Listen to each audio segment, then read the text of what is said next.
घमंडी ज़ेब्रा और ऊंट।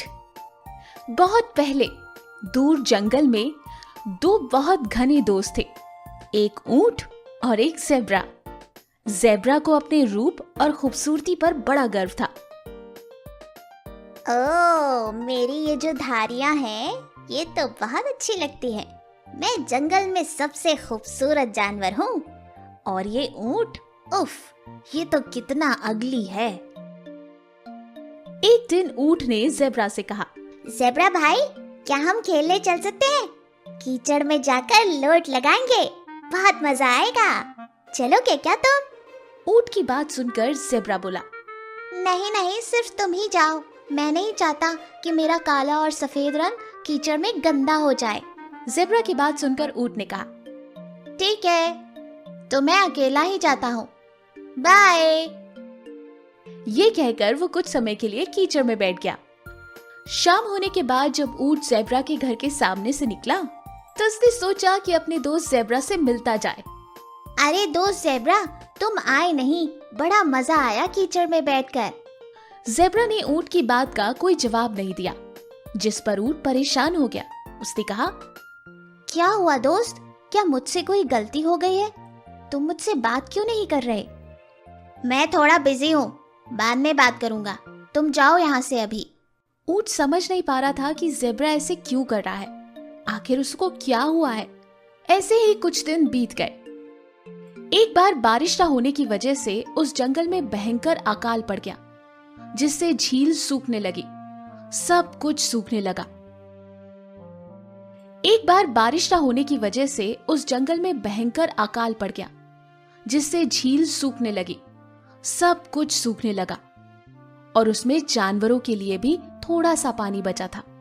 सारे जानवर और पशु पक्षी सब प्यासे थे। पानी, पानी, अरे किसी को पानी मिला? हाँ, कब बारिश होगी? पानी कब आएगा? ऐसा कहकर सब रोने लगे। यहाँ तक कि झील भी सूख चुकी थी। कछुए भी दुखी हो रहे थे। कुछ ही दूर पर ज़ेब्रा को घोड़ा मिला, जो अपनी पीठ पर पानी ढो रहा था। ज़ेब्रा ने उससे पानी मांगा। अरे घोड़े भाई, थोड़ा पानी मिलेगा क्या? प्यास से गला सूखा जा रहा है।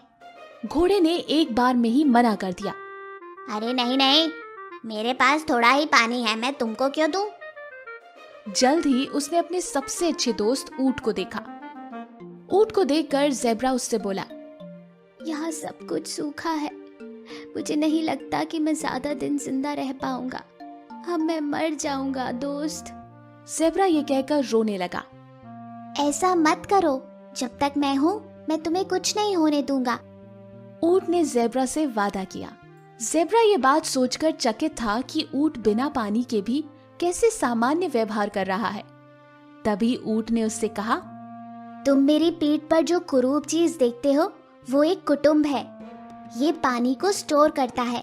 मैं स्टोर करने वाले पानी पर 1 महीने तक रह सकता हूँ। ऊंट की बात सुनकर ज़ेब्रा बहुत हैरान हुआ, लेकिन उसकी हालत बहुत खराब थी। उसकी सांसें अब रुक सी रही थी। अपने दोस्त की ऐसी हालत देखकर ऊंट ने उसे एक ऐसी जगह पर ले जाने का वादा किया जहाँ पानी भरा हुआ था। दोस्त, तुम चिंता मत करो, मैं रेगिस्तान का जहाज हूँ। मुझे पता है कैसे और कहाँ से पानी खोज निकालना है और कहाँ पे ओएसिस होता है। ऊंट की बात सुनकर ज़ेब्रा ने कहा, ये ओएसिस क्या होता है दोस्त? ज़ेब्रा के पूछने पर ऊंट ने उसे समझाया। दोस्त, ओएसिस रेगिस्तान में वो जगह होती है जहाँ पानी होता है और हम ऊंट उससे सूंघ सकते हैं। इसी के साथ ऊंट रेगिस्तान में पानी की तलाश के लिए निकल गया। उसके जाते ही धूल भरी आंधी चल पड़ी। ऊंट ने जल्दी से ज़ेब्रा को अपने पीछे छिपा लिया और कहा, धूल के तूफान में ऊंट पर प्रभाव नहीं पड़ता। तुम मेरे पीछे छुप जाओ दोस्त, तुम्हें कुछ नहीं होगा। ज़ेब्रा फिर से ये देखकर हैरान हो चुका था। ऊंट ने उससे कहा, मेरी बदसूरत लंबी पलकें मेरी आंखों को ऐसी धूल भरी आंधियों से बचाने में मदद करती हैं। इसके अलावा मेरी त्वचा भी बहुत मोटी है। कुछ देर बाद गर्म रेगिस्तान के कारण ज़ेब्रा के पैर जलने लगे। Ouch, ouch, ouch! मैं नहीं चल सकता, जमीन बहुत गर्म है दोस्त। क्या तुमको गर्मी नहीं लग रही? ज़ेब्रा ने ऊंट से पूछा। मेरे सख्त पैर गर्म रेगिस्तान से बचने के लिए बनाए गए हैं। अगर तुम नहीं चल पा रहे हो तो तुम मेरी पीठ पर बैठ जाओ, मैं तुम्हें ले जाऊंगा। ज़ेब्रा ऊंट की पीठ पर बैठ गया। कुछ दूर चलते चलते दोनों पानी के ओएसिस तक पहुंच गए। जिराफ को अपनी गलती का एहसास हो चुका था। उसने अपने दोस्त ऊंट से माफी मांगी। मुझे माफ कर दो दोस्त। मैं तुमसे इसीलिए दूर रहता था क्योंकि तुम मुझे बदसूरत लगते थे, लेकिन आज मुझे एहसास हुआ कि मेरी खूबसूरती किसी काम की नहीं। इंसान का दिल देखना चाहिए, उसका भारी रंग रूप नहीं। तुम्हारा बहुत बहुत शुक्रिया दोस्त, आज तुमने मेरी जान बचाई। ये कहकर जिराफ को अपनी गलती का एहसास हुआ। इस कहानी से हमें ये सीख मिलती है कि इंसान के दिल को देखकर उससे दोस्ती करनी चाहिए, रंग रूप नहीं। और हर चमकती चीज सोना नहीं होती। ये कहानी एक जंगल में रहने वाले शेर की है। ये कहानी उन जानवरों की है जो शेर से डरते हैं। और ये कहानी आपको ये बताती है कि जब ऊंट पहाड़ के नीचे आ जाता है तो क्या करता है। शेर जंगल में घूम रहा है और आते जाते जानवरों से बात कर रहा है। ऐसे में वो जाते हुए हिरन को देखता है। कहाँ जा रहे हो हिरन? कहीं हमसे बचकर निकलने का तो इरादा नहीं है तुम्हारा? अरे नहीं नहीं महाराज, मैं तो आपके पास ही आ रहा था। मुझे लगा कहीं आप भूखे होंगे तो अपने आप को आपके सामने खाने के रूप में प्रस्तुत करूंगा। बहुत अच्छी बात है। वैसे बताओ, जंगल का राजा कौन है? अरे ये भी कोई पूछने की बात है महाराज। आप हैं जंगल के राजा, सर्वशक्तिमान।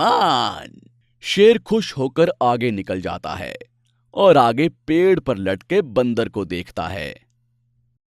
अरे बंदर, क्या उछल कूद कर रहे हो? अरे कुछ नहीं प्रभु, बस आपकी आरती के लिए फूल इकट्ठे कर रहा था। जैसे ही फूल इकट्ठे हो जाते, आपकी सेवा में प्रस्तुत होकर आपकी आरती उतारता। बहुत अच्छे, बहुत अच्छे। वैसे बताओ, जंगल का राजा कौन है? अरे प्रभु, जंगल का राजा खुद ही पूछ रहा है कि जंगल का राजा कौन है। आप हैं और कौन है? बहुत अच्छे, अपने काम में लगे रहो। शेर आगे चलता है। उसे एक बड़ा गैंडा दिखाई देता है। तुम इतना बड़ा शरीर लेकर कहाँ जा रहे हो? कहीं नहीं, ऐसे खाना खाकर वॉक पर निकला हूं। तुम्हें पता है जंगल का राजा कौन है? गैंडा ये प्रश्न सुनता है पर जवाब नहीं देता। ये देखकर शेर एक बार दहाड़ता है और फिर वही सवाल दोबारा पूछता है। तुम्हें पता है जंगल का राजा कौन है? आप ही हैं जंगल के राजा। ठीक है, इस बार तुम्हें छोड़ रहा हूं। अगली बार प्रश्न का जवाब देने में अगर 1 मिनट से भी ज्यादा समय लगाया तो तुम्हें ही भोजन बना लूंगा। ये कहकर शेर आगे बढ़ जाता है। आगे चलने पर उसे हाथी नजर आता है। अरे हाथी, कहाँ जा रहे हो? क्या आज ही पूरे जंगल को खाकर समाप्त करने का इरादा है तुम्हारा? हाथी ये बात सुनता है पर कुछ बोलता नहीं। जवाब क्यों नहीं देते हो? खैर, ये बताओ कि जंगल का राजा कौन है? हाथी ये बात सुनता है पर कुछ बोलता नहीं। ये देखकर शेर नाराज हो जाता है और तेज दहाड़ कर बोलता है। अरे गूंगे हो क्या? बोलते क्यों नहीं कुछ? ये सुनकर हाथी को गुस्सा आ जाता है और शेर को अपनी सूंड से उठाकर 3-4 बार पटकता है। जमीन पर गिरकर शेर बोलता है, अरे भाई कोई बात नहीं। अगर सवाल का जवाब नहीं पता है तो बोल दो कि सवाल का जवाब नहीं पता है। हिंसक होने की क्या जरूरत है? ये बोलकर शेर दुम दबाकर निकल जाता है। तो दोस्तों, ये कहानी हमें सिखाती है कि हमें हमेशा सबकी इज्जत करनी चाहिए और सबसे आदर से बात करनी चाहिए, क्योंकि पता नहीं कब हमें हमसे भी ज्यादा बड़ा कोई मिल जाए और हमें शेर की तरह पटक दे। आपको ये कहानी कैसी लगी हमें कमेंट बॉक्स में जरूर बताएं। और अगर अभी तक आपने हमारे इस चैनल को सब्सक्राइब नहीं किया है तो चैनल को सब्सक्राइब जरूर करें, ताकि आपको हमारी आने वाली हर वीडियो की जानकारी मिल सके सबसे पहले।